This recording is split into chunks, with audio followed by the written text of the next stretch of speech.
بسم الله الرحمن الرحيم. ويسألونك عن الجبال فقل ينسفها ربي نسفا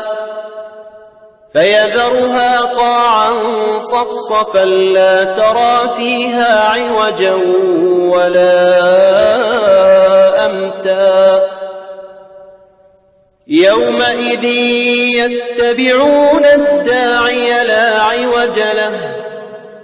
وخشعت الأصوات للرحمن فلا تسمع إلا همسا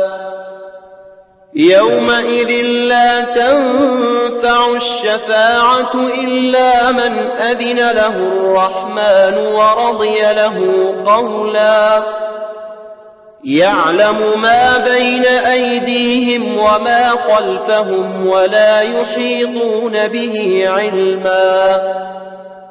وعنت الوجوه للحي القيوم وقد خاب من حمل ظلما ومن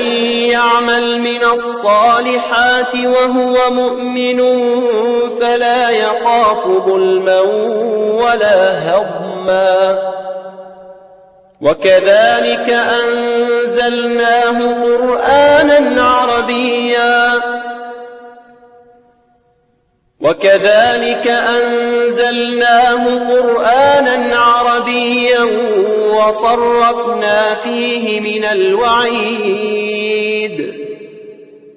وصرفنا فيه من الوعيد لعلهم يتقون أو يحدث لهم ذكرا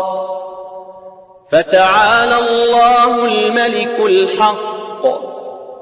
ولا تعجل بالقرآن من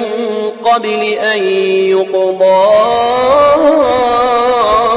إليك وحيه